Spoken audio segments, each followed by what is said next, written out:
il ne s'arrête pas seulement là.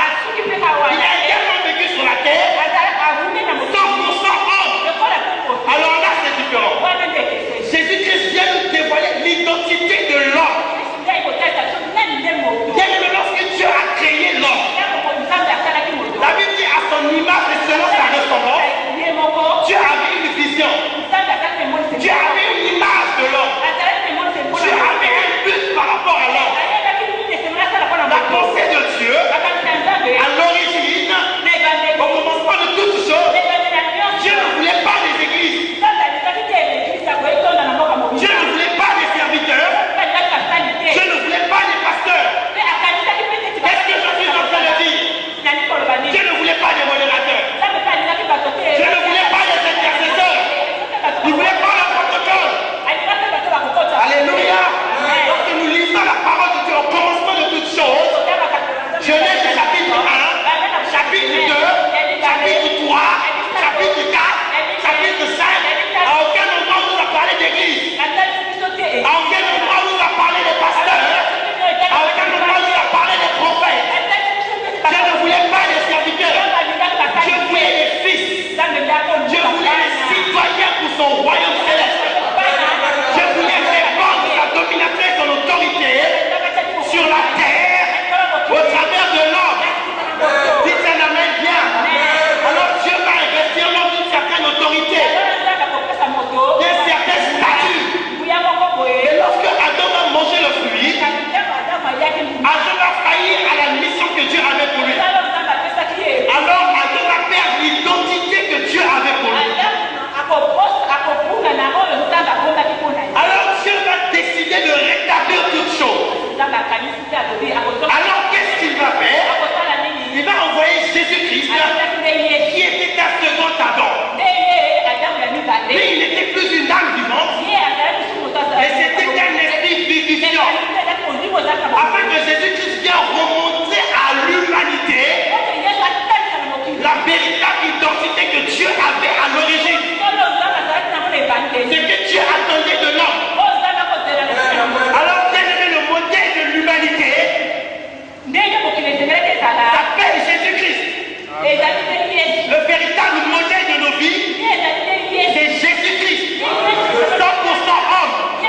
Alors pourquoi l'apôtre Paul déclare beaucoup plus loin, poussé par l'Esprit de Dieu et ayant accompli ces choses parfaitement, il dit soyez mes imitateurs, comme moi-même je fais imitateur du modèle qui n'est autre que Jésus-Christ 100% homme. Dites amen bien. Dites amen bien. Dites amen bien. Alors qu'est-ce que le modèle des rares s'appelle Jésus-Christ. Alléluia.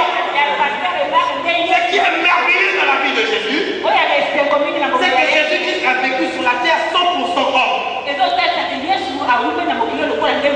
Il n'est jamais tombé malade. Je n'ai pas vu un endroit où on m'a dit que Jésus était hospitalisé. Combien même que les moustiques de cette époque-là pouvaient le piquer. Je n'ai pas vu un endroit où Jésus était malade. Je n'ai pas vu un endroit où Jésus a échoué. Il a eu un ministère extraordinaire. Il n'y avait pas de médias. Et la Bible dit que le nombre de disciples augmentait de jour après jour. Jésus-Christ a obtenu des succès dans tous les domaines de sa vie.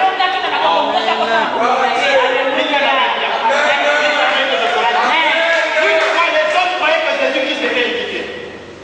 On croyait que Jésus était limité. Limité, avec des limites. On demande à Jésus de payer la taxe de l'État. Alléluia. Il demande à son disciple, tu vas, tu pêches. Le premier poisson que tu vas trouver, tu ouvres à l'intérieur, on la roule, paye ça c'est Jésus. Il avait des bons même à l'intérieur. Par là, Dieu nous montrait qu'il était capable de faire sortir de l'eau, de l'argent même là où tu n'y attends pas. Bien aimé, je vais te dire une chose. Pour l'amour que Dieu a pour toi, lorsque tu es un intime de Dieu, bien aimé, son amour, sa grâce se manifestera dans ta vie d'une manière extraordinaire. te bénir, il passera par l'homme de Dieu. Pour te bénir. Alléluia. Alléluia. Il passera par ton frère, il passera par ton frère. Il passera par l'homme de Dieu aussi. Si Côté n'est pas disponible, si Rome n'est pas disponible, s'il faut qu'il arrête les règles de la nature pour te bénir, le ciel va souffrir, ça va questionner, tu le vois.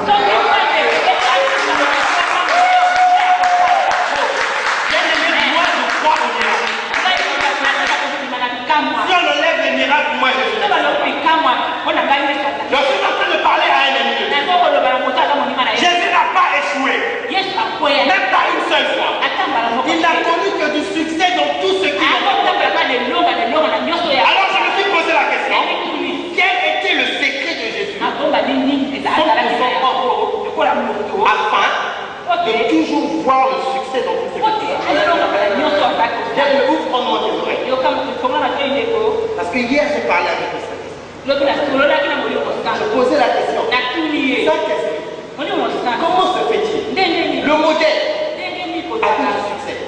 La Bible dit marcher ayant des regards portés sur ceux qui marchent selon le modèle. Et il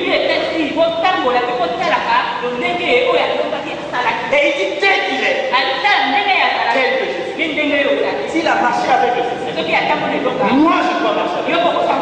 Quel était le secret glorieux que Jésus a eu? Ouvre grandement tes oreilles. Parce que je m'apprête à te révéler le plus grand secret que Jésus a. Ce qui faisait à ce qu'il avait toujours du succès dans ce qu'il a. Oh, dis t'amène que je continue. Dis t'amène que je continue. Alléluia. Alléluia. Alléluia. Alléluia. Alléluia. Alléluia. Alléluia. Lève-vous la Bible au lieu de Jean chapitre 11. Jean 11. Je vais faire la lecture d'une histoire que nous connaissons, que nous lisons tous chaque jour et qui a porté spécialement mon attention sur un point. L'un des miracles les plus spectaculaires que Jésus-Christ a vécu. Alléluia. Alléluia. Je vais commencer au verset 33. Jésus, la voyant pleurer, elle et les Juifs qui étaient venus avec elle, frémit en son esprit et fut tout ému. Et il dit, où l'avez-vous mis? Seigneur, lui répondirent, tire, viens et vois. Jésus pleura. Ça, c'est le verset le plus court de toute ma vie. Le verset 35. Jésus pleura, c'est fini. 36. Sur quoi les Juifs dirent, voyez comme il est né. Et quelques-uns d'entre eux disent, lui qui a ouvert les yeux des aveugles, ne pouvait-il pas faire aussi que cet homme ne mourut point? Jésus, frémissant de nouveau en lui-même, se rendit au sépulcre. C'était une grotte et une pierre était placée dedans. Jésus dit, ôtez la pierre. Marc, la sœur du mort, lui dit, Seigneur, ils sont déjà. Car il y a 4 jours qu'il est là. Jésus lui dit, ne t'ai pas dit que si tu crois, tu verras la gloire de Dieu. Ils ôtèrent donc la pierre. Et Jésus leva les yeux. Il leva les yeux en haut. Et dit, Père, je te rends grâce. Père, je te rends grâce de ce que tu m'as exaucé. Alléluia. Alléluia. Ça c'est fort. Jésus ne dit pas, Père, je te loue de ce que tu m'exauces. Non. De ce que tu m'exauceras. Non. Alléluia.